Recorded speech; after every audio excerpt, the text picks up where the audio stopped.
is something different. If we want to have apply texture to our 3D surface, we want to go to a website where we can take what's called a seamless texture from a website. So textures.com is one. You do have to set up an account, so you might want to set up uh, your name and login information for this account. You do have a limitation for free credits, but if you did have an account, you could download to the break of dawn.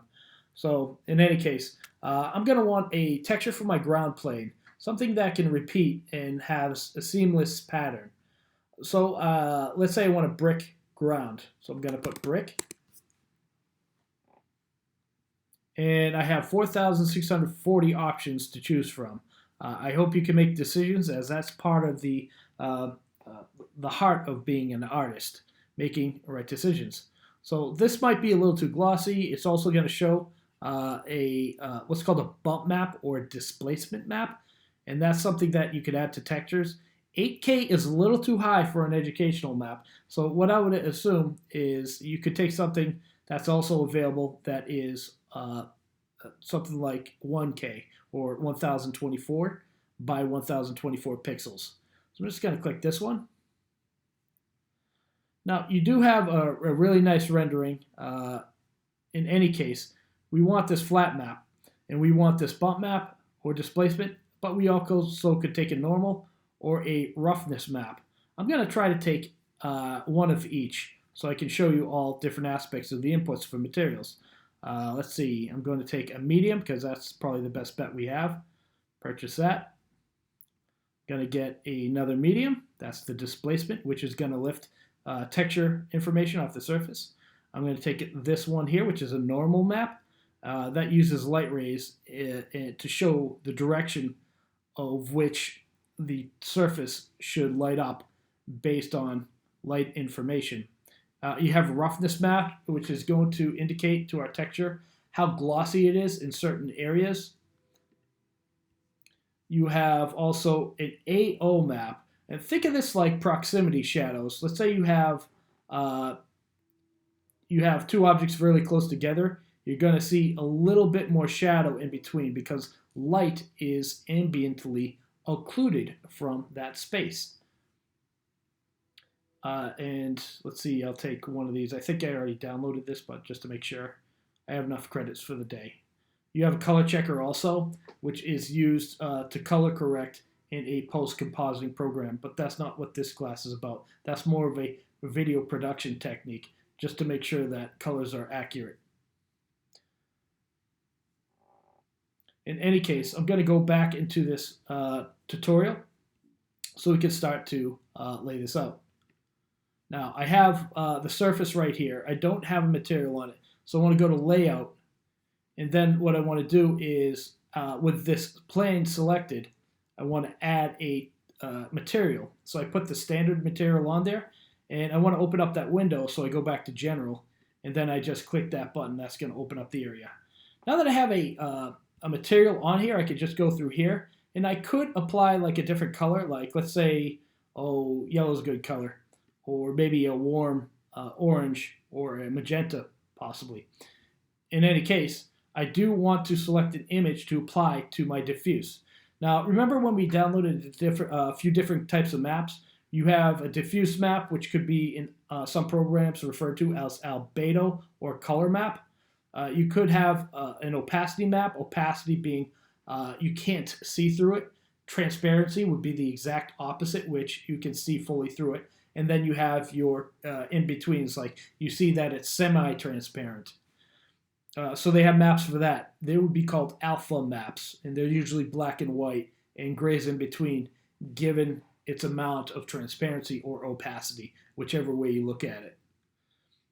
You have specular. Specular is another word for glossiness or the shininess or possibly reflectivity. It basically it's the hot spots or the highlights that you see on an object.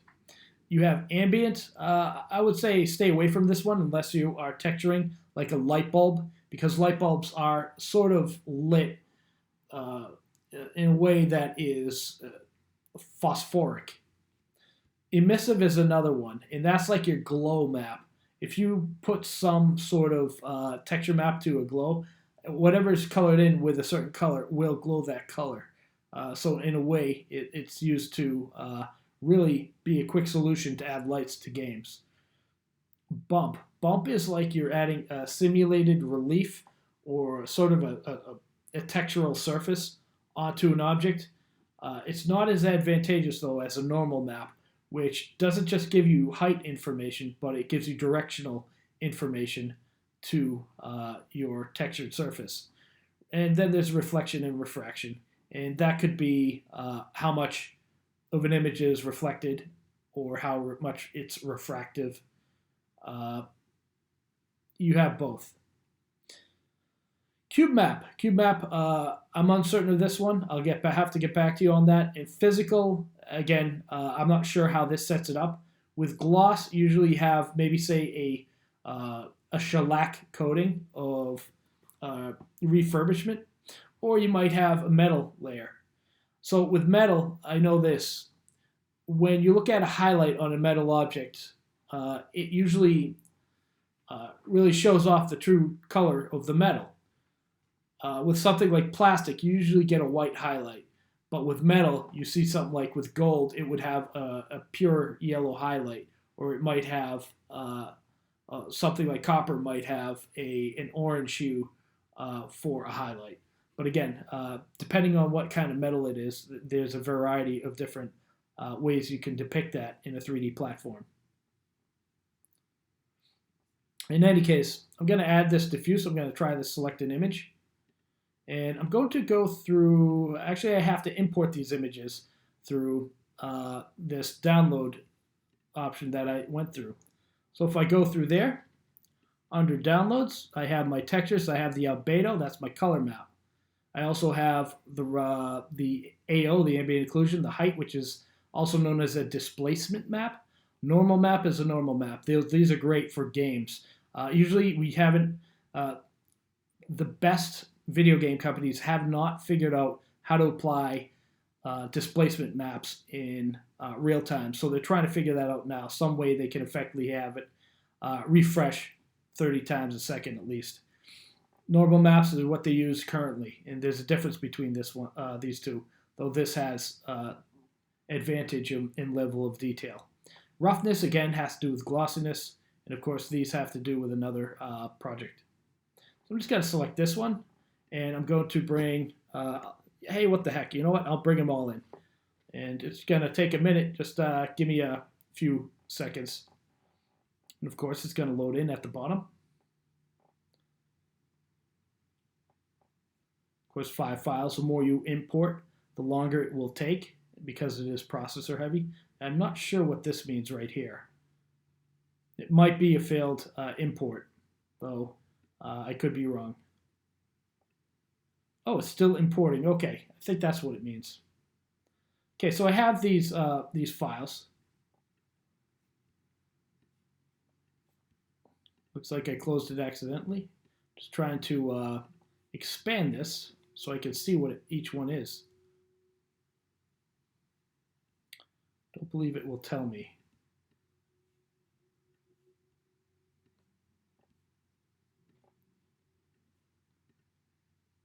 This one is a height map. This one is the albedo. So the second one down, I'm just going to call this albedo. Let's get rid of that. Again, this one's a height. Just to keep everything nice and organized.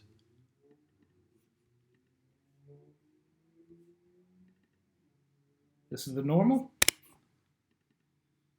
This is the ambient occlusion. And this is the roughness. Okay, so I'm going to do that. And again, you might want to put some word before it to indicate which object's texture map this is. Again, once you start populating the scene with so many objects, you might lose track of which height map belongs to which, or which material. So again, organization is your friend with 3D animation. All right, so going back here, I'm in this ground, and I want to apply it to the ground. I'm going to select an image, and I'll, of course, select that albedo. And of course, let me change this back to this color. You have the brick coloring. I'm just going to remove that up from the ground just to give you a better sense of it. Okay, that's great, but it's still shiny. It doesn't appear to brick. You still can't fool someone that this is actually a real picture.